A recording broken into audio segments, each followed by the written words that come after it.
इसका अर्थ ये होगा कि कभी भी जीवन के सारे दरवाजे एक साथ बंद नहीं होते। इसी को लेकर के आज का प्रेरक प्रश्न है, देखो, तो पड़ोसी देश के राजाओं में युद्ध छिड़ गया। पड़ोसी देश समझ लो जी, अगल बगल का दो देश और दोनों राजाओं में क्या हुआ, युद्ध छिड़ गया। तो बताओ, किसी भी युद्ध का परिणाम एक ही ना होता है जी, एक जीतता है दूसरा हारता है, ठीक है। तो दोनों देश के राजाओं के बीच, सेनाओं के बीच युद्ध आरंभ हुआ। उस युद्ध में एक देश पराजित हुआ और दूसरा देश विजयी हुआ। जो देश विजयी हुआ उसके सैनिक, जो देश हार गया, पराजित हुआ, वहां के राजा समेत सारी सिपाहियों को, सारे सैनिकों को बंदी बना लिया गया। बंदी समझते हो जी, बंदी क्या होता है, कैद कर लिया गया, बंधक बना लिया गया। तो जो राजा विजय हुआ उसके सैनिक, जो राजा पराजित हुआ उसके सारे सैनिकों को राजा समेत बंदी बना लिया। राजा के सैनिकों में एक नौजवान सैनिक था और उसकी नई नई शादी हुई।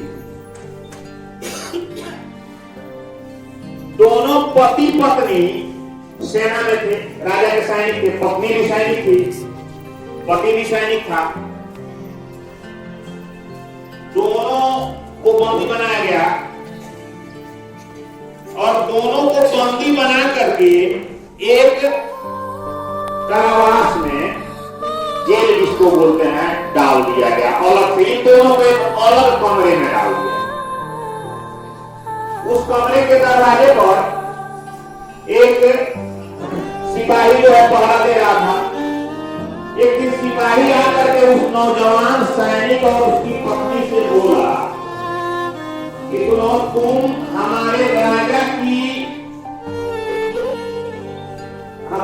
के यहाँ समर्पण कर दो, हमारे राज्य का तुम हिस्सा बन जाओ, मैं तुम्हें मुक्त करवा दूंगा। वह सैनिक बोला कि मैं दूसरे देश की गुलामी स्वीकार नहीं करूंगा, भले इसके लिए मेरी प्राण क्यों न चली जाए, मैं दूसरे देश की गुलामी जो है वह स्वीकार नहीं करूंगा। धीरे धीरे उस नौजवान सैनिक की पत्नी की जो थी उसका स्वास्थ्य बिगड़ने लगा।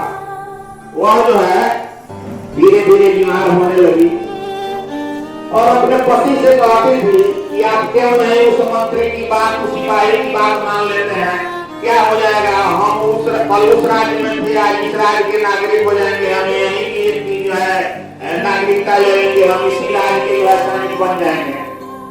लेकिन वह नौजवान सैनिक जो था वह पत्नी की बात नहीं माना और पत्नी को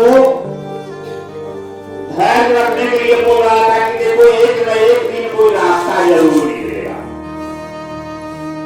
जिस कारावास में वह सैनिक बंद था उस कारावास में 100 दरवाजे थे। वो बड़ा सा हॉल था, उसमें कितने दरवाजे थे? और 100 दरवाजे पर बड़े बड़े ताले लगे हुए, ठीक है, बड़े बड़े ताले लगे हुए थे। वह क्या करता था कि बारी बारी से एक एक दरवाजे को धक्का देता था जोर से और उसकी मजबूती का आकलन करता था। मान लीजिए दरवाजे पर धक्का दिया, दरवाजा कस से मस नहीं हुआ, उसको लगा कि यह दरवाजा खुलने वाला नहीं है। इस तरह से बारी बारी से 5-10 दरवाजा को धक्का दिया। फिर पत्नी बोली कि बेकार क्यों प्रयास कर रहे हो, देख रहे हो कि बड़े बड़े ताले लगे हुए हैं, यह ताला जो है तुम्हारे धक्का देने से टूटेगा। फिर वह थक करके बैठ जाता था। फिर अगले दिन उसके अगले 5-10 दरवाजे को धक्का देता था, फिर वही बात। इसी तरह से करते करते वह 99 दरवाजे को आजमा लिया। कितना दरवाजा को आजमाया जी? 99 दरवाजे को आजमा लिया। इसमें कुछ समय और बीता और पत्नी की हालत और खराब हो गई। अब पत्नी बोली कि देखिए आप चाह रहे हैं कि हमारी मृत्यु इसी में हो जाए, नहीं तो आप जो है कोई ना कोई रास्ता ढूंढ लेंगे। लेकिन एक दरवाजा अभी बचा था। वह व्यक्ति फिर जो है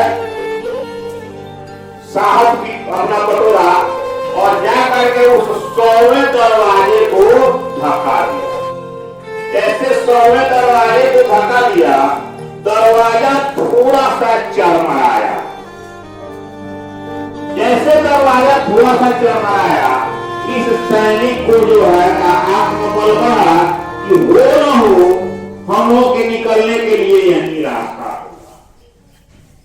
और वह जो है जोर से पूरी ताकत से उस दरवाजे पर जोर लगाया, दरवाजा टूटा और दोनों पति पत्नी उस दरवाजे से निकल करके बाहर अपने देश को वापस चले गए। तो कहने का मतलब है कि हमारे साथ जो समस्या आती है तो सारे दरवाजे एक साथ बंद नहीं होते हैं, कहीं ना कहीं उसमें निदान छिपा रहता है। इसको ढूंढने की आवश्यकता है। जो धैर्यवान बुद्धिमान व्यक्ति है वह धैर्य से साहस से जो है निदान ढूंढता है, और जो कमजोर व्यक्ति हैं, आलसी व्यक्ति हैं, जीवन से हार मान लेने वाले व्यक्ति हैं, तो वे आत्मसमर्पण कर देते हैं, अपने को सरेंडर कर देते हैं। ठीक है, तो जीवन के सारे रास्ते एक साथ बंद नहीं होते हैं, कभी बंद नहीं होते हैं। निदान का कोई ना कोई रास्ता अवश्य बचा होता है। इसलिए व्यक्ति को अंतिम क्षण तक प्रयास करना चाहिए, सफलता निश्चित रूप से मिलेगी।